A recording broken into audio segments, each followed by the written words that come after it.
출원인은 아무런 영향을 끼치지 않고 변리사나 제3자가 기술 개발을 대행해주는 그 기술이 왜 필요했는지 어떻게 사용하고 있는지를 입증하는 것이 유 대표님 말씀처럼 중요합니다. 이걸 왜 했는지. 네, 다음으로 보실 내용은 그 대표자가 실제 기술 개발할 수 있는 능력이 있는지를 검토하게 되는데요.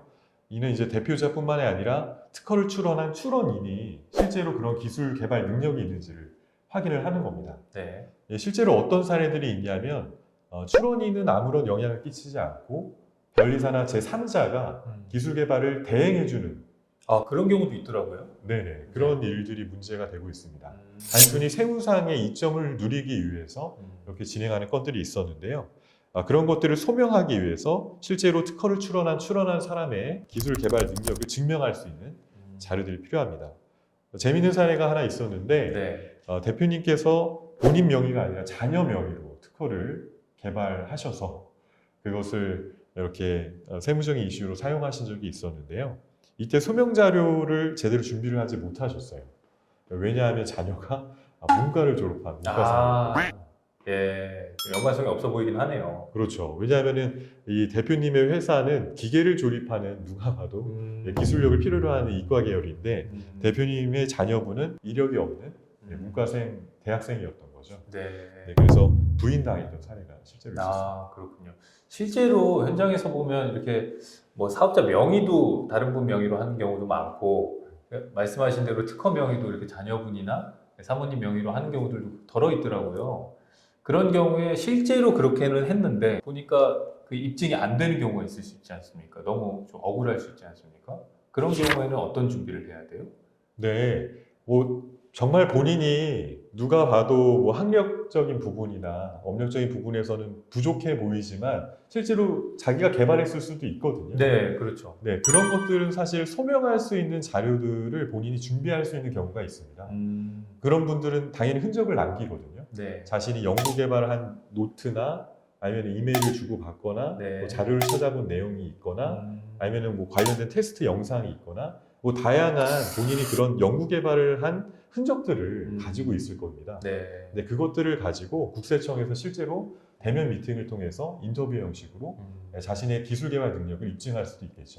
그렇군요. 이게 사실은 뭐 전산으로 이렇게 보는 확실한 어떤 값어치가 아니다 보니까 그냥 사람이 평가하는 거 아닙니까? 그래도 국세청에서 사람이 직접적으로 보다 보니까 경계가 굉장히 좀 모호할 것 같은데 인터뷰를 굉장히 잘하는 게 중요하다고 느껴지는데 맞나요? 네, 실질적으로 국세청에서 소명 자료를 제출하고 넘어가는 경우도 있지만 네. 대면 신문을 통해서 정말 적법하게 진행을 했는지를 확인하는 경우도 있기 때문에 네. 말씀하신 부분도 준비를 하는 것이 필요할 수 있습니다. 그렇죠. 예를 들어서 말씀하신 대로 뭐 연구 노트라든지 막 준비는 다 돼 있는데 인터뷰해 보니까 아무것도 몰라 이런 경우도 있을 수 있지 않습니까, 그죠? 네, 그렇죠. 그래서 제출한 자료에 대해서도 충분히 숙지를 하시는 것이 필요할 수 있겠죠. 그리고 미리 좀 그런 준비도 좀 시켜놓고 하는 것들이 중요할 수 있겠네요. 네, 맞습니다. 네. 뭐 다른 게 더 있나요? 이 정도 저희가 생각해 볼 수 있는데요. 네. 마지막으로 좀 강조드리고 싶은 거는 네. 이 국세청에서는 이것을 세무상의 이점만 누리려고 불법적으로 이용한 것이 아닌가에 중점을 두고 있는 거잖아요. 네. 그러다 보니 대표님께서 정말로 특허 양수도를 하고 이 특허를 가지고 어떠한 활동을 했는지에 대해서 증명을 해주시는 것이 중요할 수 있습니다. 예를 들어서 상표권이라면 그 상표권을 가지고 마케팅에 어떻게 활용하고 계신지, 그렇죠. 기술 특허라고 한다면 그 기술을 우리 업체에서 뭐 제품 공정 과정이나 네. 아니면 완제품의 성능을 향상시키는 부면에서 어떠한 기여를 하고 있는지 이렇게 실질적으로 증명할 수 있는 그러한 내용들이 있다면 금상첨화겠죠. 그렇군요. 식당으로 치면 그러니까 어떤 소스 개발을 했는데 이걸 뭐 나만의 것으로 만들고 싶다 해서 특허권을 하나 내놓고서 가만히 그냥 걸어두는 기업은 없겠죠. 이걸 뭐 소스를 포장 판매할 때 더 팔든지 나중에는 뭐 납품을 하든지 뭐 그러려고 만들 텐데 그런 활동이 전혀 없이 음식 팔기도 바쁜데 막 이런 거 그냥 만들어 놓는 그런 어리석은 짓은 안 할 테니까 그런 활동들도 분명히 입증이 될 만한 한 가지 요소 중에 하나가 되겠네요. 그죠? 정말 중요한 내용입니다. 네. 아주 큰 비용을 들여서 법인이 사들인 기술이기 때문에 네. 그 기술이 왜 필요했는지 음. 어떻게 사용하고 있는지를 입증하는 것이 그렇죠. 유 대표님 말씀처럼 정말 중요한 이걸 부분이죠. 왜 했는지 그 동기를 살펴보려면 맞습니다. 그런 것들을 살펴보겠군요. 알겠습니다. 그러니까 참 많은 기업들이 이렇게 정당하고 적법하게 절차를 거쳐서 진짜 기술력 있는 기업들이 혜택을 봐야 되는데 안 그런 기업들 때문에 이렇게 좀 준비해야 될 것들이 많네요. 네, 맞습니다. 이거 일반적으로 엔지니어 출신이신 사장님들이 직접 하시려면 굉장히 어려울 것 같은데 어때요? 현장에서는 대표님들이 직접 하시나요?